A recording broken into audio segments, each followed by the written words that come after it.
Hello, everybody. It's your host, Mya Alysia. I'm back with another one-on-one interview, and today's guest is going to be Cristyl Kimbrough from the new show Ladies Who List Atlanta, which airs on the OWN network on Fridays at 9 p.m. Hi. How are you doing this morning? What how are you?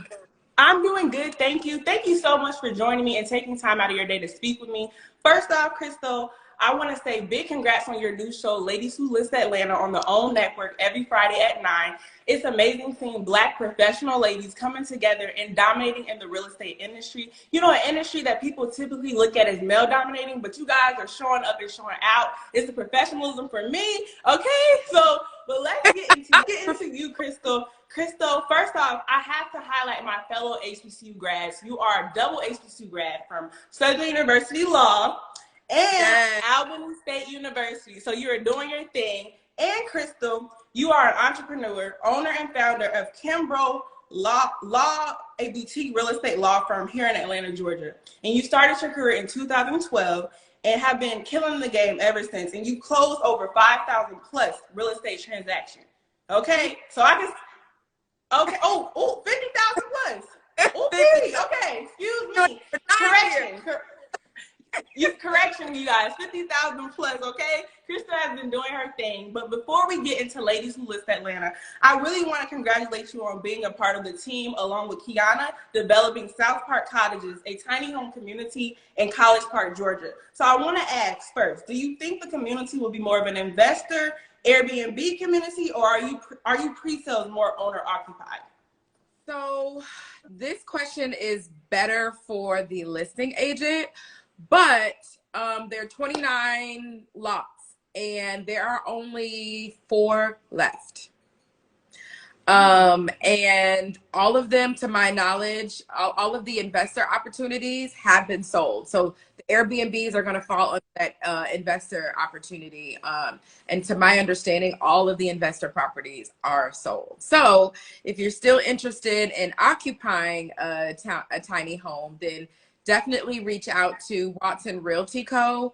They're the listing agent for the property and they will get you going. Okay, thank you. So this is a big thing for College Park, the College Park area. So I feel like this change is needed and it's gonna be a big change for Godby Road. So I want to get into what would be your advice to recent college graduates that are trying to purchase their first homes? Okay. I can definitely relate because I went through a home buyer seminar. This was after college, before law school, and I really hadn't figured out exactly what I wanted to do. So the avenue that I took was the internet. That's what's so great about the day that we live in. The resources for at least getting the basic information can all be found online. And it's also a beautiful thing because there's a lot of resources for first-time home buyers. There's a bunch of workshops. There's a bunch of agents that offer their time to explain the home buying process. And I just want people to understand that you're probably more ready than you realize. A lot of people think they haven't saved enough money, their credit isn't good enough, and maybe they don't have enough in reserves. But if you just start where you are, then tomorrow you'll be ahead of where you were yesterday. So I just want to encourage all of the recent college graduates to just go for it. You're probably more ready than you think, especially if you have a job, because that's the first step.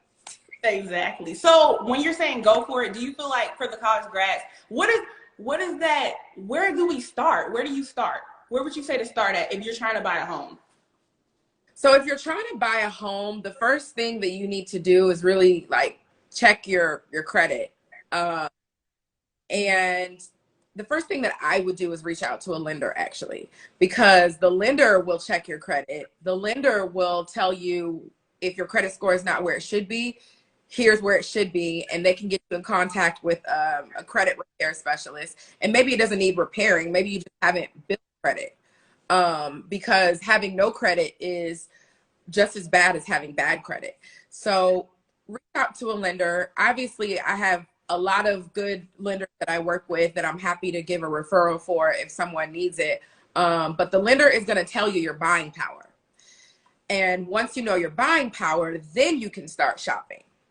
I know my generation, we're trying to get into more investing. So those were great tips. Investing is a little different. This is not really like a legal question, which is really like I'm a real estate attorney. However, the main differences between buying a primary and buying a secondary is how much you're going to be required to put down. So, for instance, you may be required to put 10% or 5% down if it's your primary home, and that's percentage of the purchase price. Versus if you're buying as an investor, you're going to be required to put 20% down. Okay. Yeah. And so what qualifies as a primary residence versus a secondary? So primary residence is going to be your primary home. It's maybe an address on your driver's license. It's where do you receive mail? And you're not really beholden to live there for a certain period of time, but typically 2 years or so, you're expected to live there as a primary resident. You don't want to run the risk of getting audited and, you know, the IRS catching up to you saying, hey, you bought this as a primary, but it's really an investment property. So you definitely want to go about it honestly and be forthright about your intentions with the property so that you don't end up in jail. Okay, yeah, exactly. So because basically mortgage fraud is a thing. Exactly. Thank you so much for that. So basically would Airbnb be considered investing into a property? I'm such a lawyer sometimes, and I hate me for this, but investing is such a broad word because, I mean, maybe you're looking at your primary residence as an investment, but it's just a long-term investment, right? Because it's being a liability, your primary is, until you actually move out and move a renter in, or you flip the property or something like that. But the word investment is such a broad word. But I'm gonna take my attorney hat off for a second. So go ahead and ask your next question. Thank you so much, Cristyl. I'm gonna need you to be my attorney because you have all the gems. But okay, we're gonna get into the show now, ladies who live Atlanta. Okay, so first off, I really want you to share your excitement. Like, how does it feel to be a cast member of a new show on the OWN network? Please share your excitement with me. I don't know if excitement would be the word. I think necessary evil would be more appropriate, and that's quite frankly because I have been approached by, I think, 4 shows now, prior to Ladies Who List being aired. I quite honestly didn't realize that I had a show-worthy life or a show-worthy business. I never, you know, I've always liked to be privately fabulous, but, you know, after show approached me, I'm like, well, hell, I guess I need to just pull the trigger. And I do own a business, so it's a platform for me to be able to promote my business, which is why you see me maintaining my composure on the show, because I'm not there for personal reasons. I'm there for business.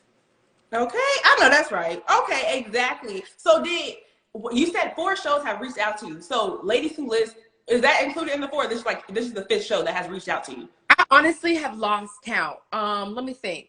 So this show called Inside the Blueprint, this other show that I didn't know the name was going to be with all lawyers, and then Ladies Who List, and then a 4th one approached me after Ladies Who List. So I'm losing count, honestly, but I didn't have any dream of being on TV. That was never my goal, ever. Wow, you're doing an amazing job. You're keeping your composure. I have to commend you on that, because that's hard when people are.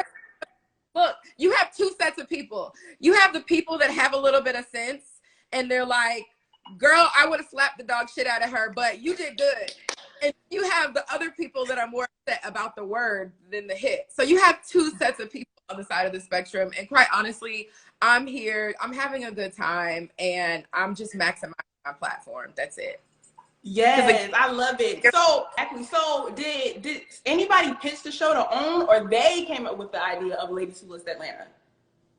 So there's a woman by the name of Monique Barrett, a brilliant Black woman. She's originally from Atlanta, but she's out of LA now. And she originally approached me and another castmate. And so from there, we like recommended other castmates. Okay. So it's like you guys were putting each other on. You were putting on other people, and that's how the show came together. Okay. That's amazing. One thing that you can't deny, and anyone that's in the Atlanta real estate market knows this, every woman on the show has an established, legitimate business. So I do enjoy that aspect about the show. That's not fabricated. My office really is off of Peachtree Street, and I've had it for like 8 years now. So none of that is fabricated. It's all real. So edited realness, we'll say that. I love it, Cristyl. Okay, because I was just about to ask you that. Is the situation is created, but you said everything like the where you work and your business and stuff, that's real, but it's edited. Like the situations are created, basically. Can you answer me? Can you riddle me that? So no, I can't even say it was created. So Robin really did want to start this mega brokerage. Whether or not she ever had a chance of doing that with these ladies, you know, I don't know. You have to wait and watch the show. But you know, reality television, you're gonna have to get it's there at this point in reality television. You're gonna have to have a villain. You're gonna have to have someone you feel sorry for. You're gonna have to have certain elements to the show. And so I recognize that it was always a possibility for me to be one of those, just like the castmates realize it about them. So as I watch it, as you watch it, I watch it. And so I just kind of pivot how I present myself based on however the editors decide to portray me. But the fact of the matter is my role, I think, is more of like a villainous role, which is something that I'm not in real life, anybody that knows me. And I think that I can be portrayed as a little bit of a bitch on the show. And I was just telling someone else that, yeah, I am a little bit of a bitch in real life because I'm a boss. And so it gets the word bitch associated with it because of the gender that I have. But the reality is, to be a boss, you have to be a little bit aggressive. You have to be a little bit of a shark, and you have to be very firm in who you are. And sometimes that can be portrayed as being overly aggressive because you're a woman, or you could be a man and it'll be portrayed as being a leader. Exactly. Like, look, coined as that alpha male. If it was a man, they'll be like, oh, he's the alpha male. But since you're a woman, they want to portray you as, like you said, you know. Yeah. But exactly. So sorry. Are we not? What was that? Oh no, you're allowed to cuss. I'm just trying to keep my journalism stature. You're allowed to cuss. You are fine, Cristyl. But okay. How do you feel about the edits of the 3 episodes? How do you feel about the editing and the production of that?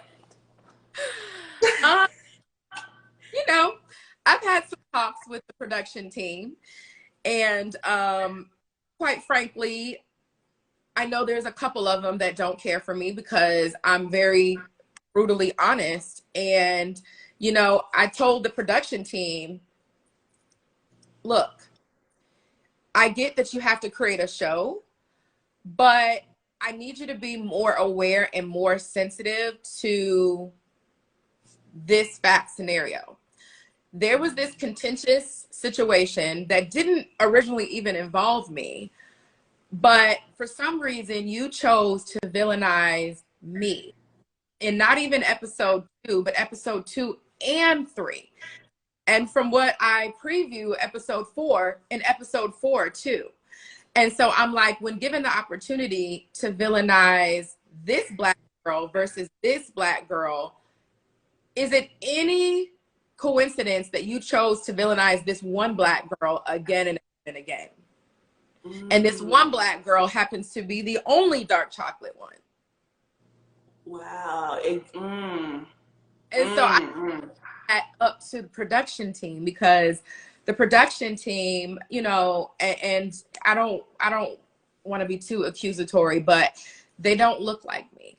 And so maybe they're not as aware of the society, you know, of colorism and how that portrays out and how darker skinned women are often shown as being like aggressive or wrong in a Exactly. situation that involve me.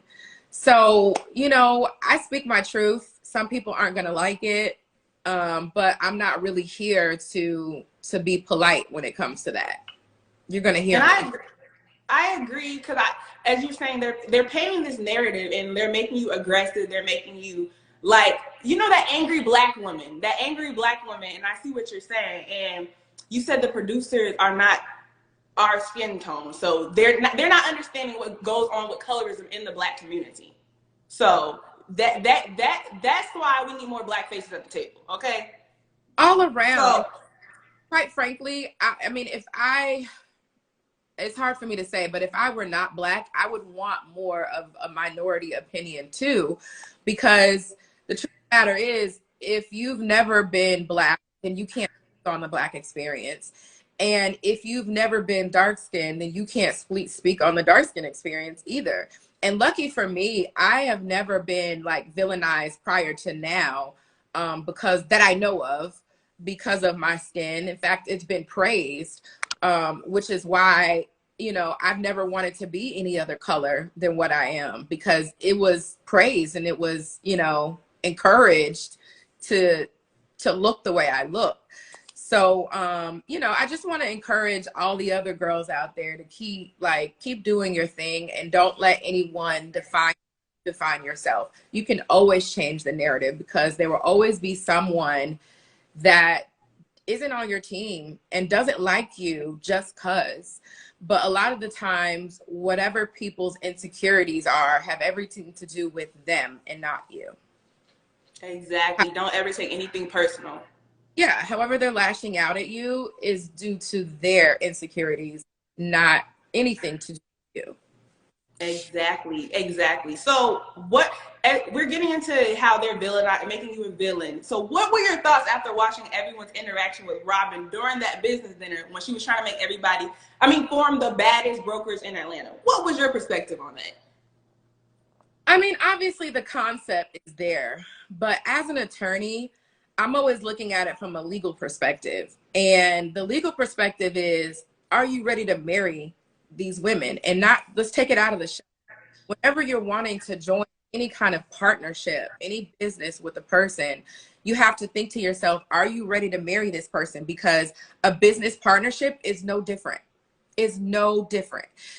Depending on how you draft your company documents, which could be an operating agreement or whatever, um, a lot of the times when you have like two business owners, for instance, they will draft the operating agreement so that both of them have 50-50 say. Well, if both of you have 50-50 say, who's going to be the mediator in the event that you disagree, and you're going to disagree? And so as an attorney, I just always think of the worst case scenario, because that's what to identify all the different ways and things that could possibly go wrong. So anyway, so yeah, I just always look at things from a legal aspect, and I hate myself for it because I do it in my personal life too. But yeah, it's just a matter of, can you marry this person? If you cannot marry them, then you should probably not go in business with them. And even if you can marry them, sure you have an extensive operating agreement. And, you know, and think about, if in the event that someone passes, do you want your share of the business to go to your fellow business owner, or do you want it to go to your heirs? I feel like it's smart that you look at it from a legal perspective, because when you get in business with people, you start seeing their true colors. It's like you said, you're married. You're seeing the bad, the good out of them. And I feel like a lot of people are like, oh yeah, let's join in business. They're not using their common sense and thinking about it from the legal standpoint, or from, am I going to be able to marry you? Do I like your qualities? So I feel like what you do is good, like looking at it from that standpoint. And I went through hell of 3 years of law school and 9 years of practicing, and you know, I don't have no choice but to look at it from the perspective of how I look at it. So exactly, you're built like that. It's just, it's in you. It's in you. It's in you. So when you watched the show and you saw Robin's perspective on saying she was triggered by you and she felt you were throwing old conversations in her face, and Tiana said you were poking provoking, what was your thoughts on that? Like when you saw it air back? Honestly, at that point, I was kind of over it. It's just once I process something, and once, you know, I internalize it, talk about it, then I let it go. I did find it interesting that that two of my castmates, other than Robin in particular, two of my castmates were more concerned with the word triggered than with the hit. So I thought that that was kind of interesting. But you know, you again, I don't necessarily hang out with all of these women, so I don't know what their perspective is, and I don't really care to try to figure out what their perspective is. Like I don't care. Okay. So I have to, first off, I want to go back to you saying the hit. Again, I have to commend you for keeping your composure, because like a lot of people would have been like, oh my God, I would have went off on her. And it's crazy that she did hit you like that. So were you feeling like you wanted to lash out at her, or you're just trying to keep your composure? You know, the thing about me is Robin is someone that I, you know, truly cared about. So she did have the opportunity to get under my skin because I genuinely cared about her. But in general, if I know I'm here for a bigger purpose, then I'm not going to align myself in situations that don't further the purpose of why I'm here. And I don't know if it's my training, or I don't know if it's because I have a staff that is always on my mind, because I don't ever want anything to negatively affect my business, because then it'll affect my ability to employ more people and give more people an opportunity. You know, I have a staff of 13 plus people. Most of them are W-2 employees. So I have health benefits. I have paid time off. I have these bigger responsibilities that most of my castmates can't relate to. So, you know, their level of movement can be fluid. Some of my, you know, a lot of my castmates can't relate to having a full staff. Most of them don't have a full staff. So they can't also relate to having to be a little more strategic with how you move. My moves are not fluid because I have a higher purpose and I have a higher reason, you know, on why I'm even here. So, and you know, everyone has their own objective, and that's what you should do in life in general. And when establishing a business, think about your ideal goal and where you want to be, and then work backwards, right? So if I want to be, okay, so for instance, I'm considered a boutique law firm, okay? And that means that I close less than 200 closings a month, because the big law firms, they're at like 1,000 closings a month, okay? So let's say, for instance, I had dreams of becoming a big law firm and I want to achieve 1,000 closings a month.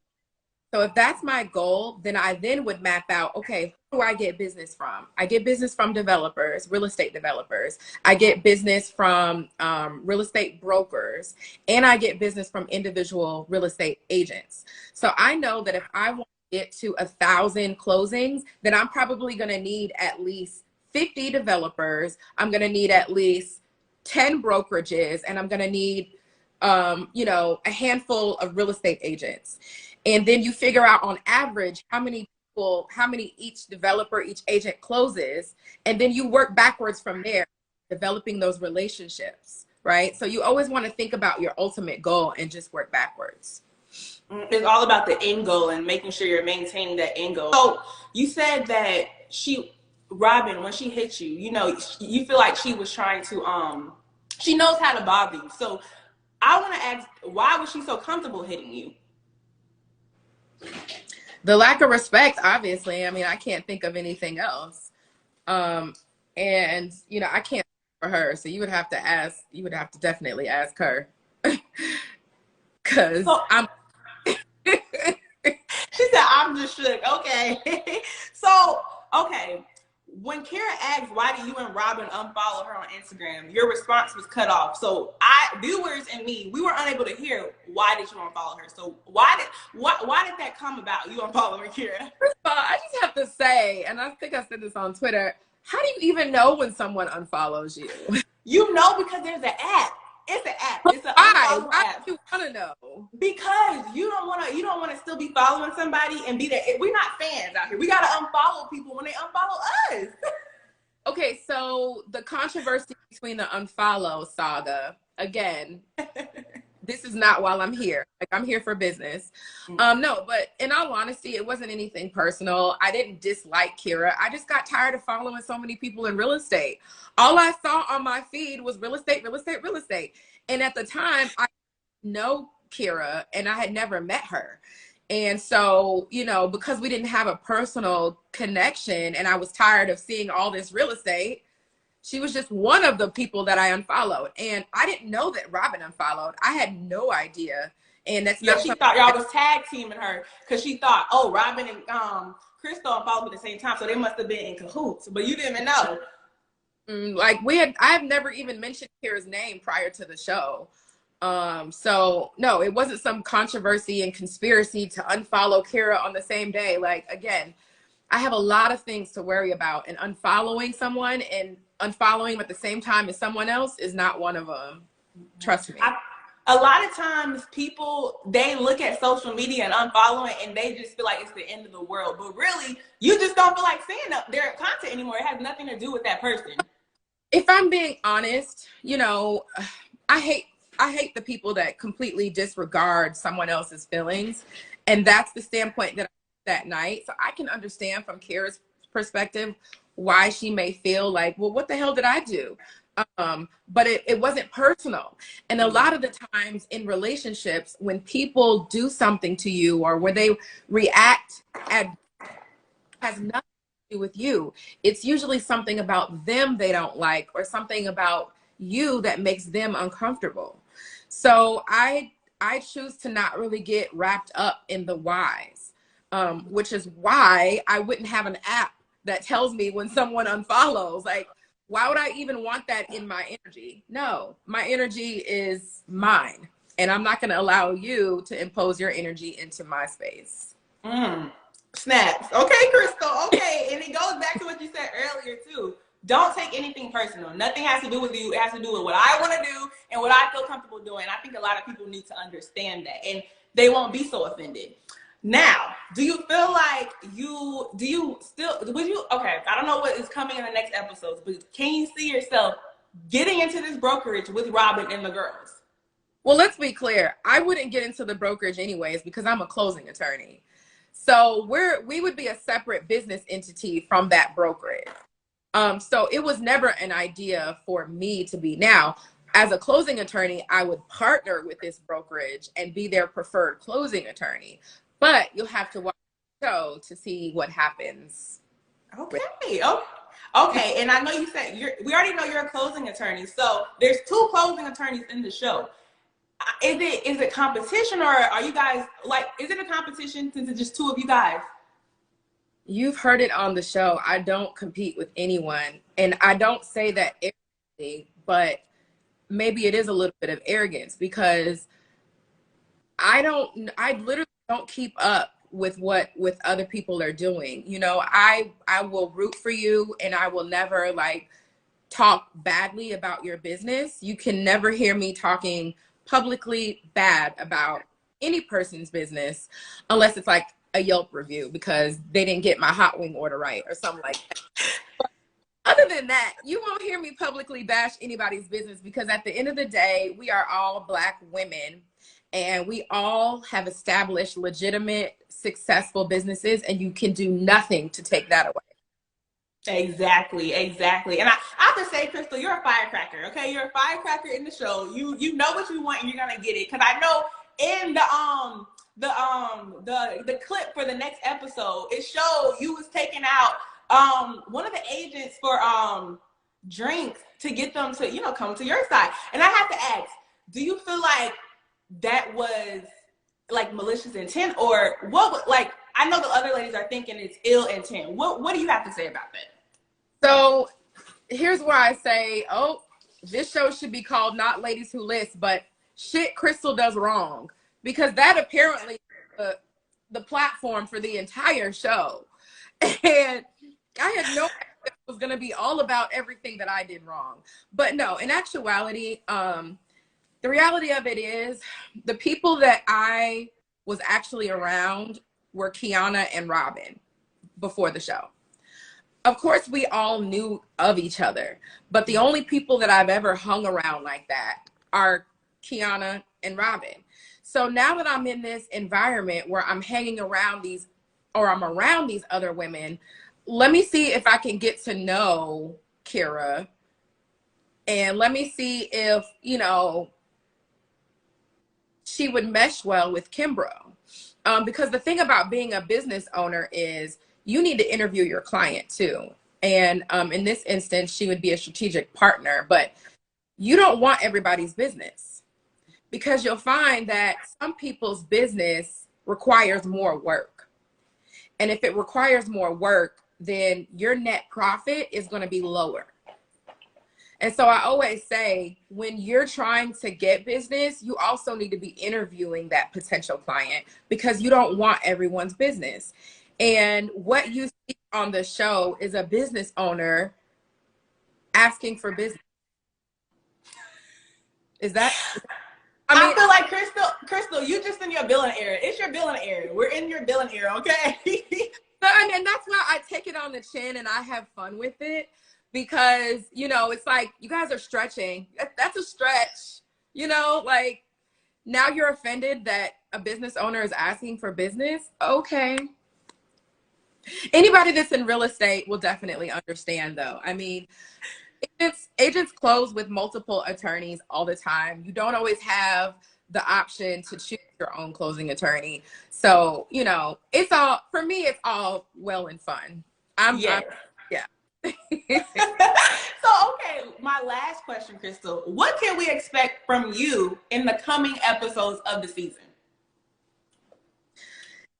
So what you expect from me is for me to maintain my composure and for me to represent Black women. I don't necessarily feel the burden of representing Black women, but it's my pleasure to represent Black women, because we've had so many examples of us losing control. And I just want to be the woman that shows that Black women can maintain it. So you'll see that. You'll see how I run my business. We have weekly meetings every week with my staff, so that I can make sure that everything is where it should be. At this point in time in my business, I just kind of oversee. So you'll see a lot of me overseeing. You'll see me celebrating our strategic partners with a fabulous client appreciation experience. Historically, something like that would be available to only people that I close with. But in an effort to be nice, I'll extend the invitation to everyone. And, you'll see me. You may see a little bit of my personal life. I don't know. You'll see. Okay, Cristyl, thank you so much. And one more thing. I loved in the first episode when you closed for Mozzie. How are they doing? How's the house going with that deal? So as the closing attorney in the transaction, we don't have a lot of interaction with the buyer and seller. That's primarily the real estate agent that has the most interaction with the individual buyer and seller. But who doesn't know Amy and Mozzie? I know they're like all over YouTube and they're killing it. I think Amy's got like a handful of endorsement deals. So that's just yet another example of Black people despite of. And that's really representative of Atlanta in general. It's the Black Mecca for a reason. So Amy and Mozzie, they should be very proud of themselves, but that's kind of the norm in Atlanta. It is. It is. You're putting on for Atlanta. We're all celebrities. Okay, that's how I feel. In Atlanta, we're all celebrities. Okay. A celebrity, okay?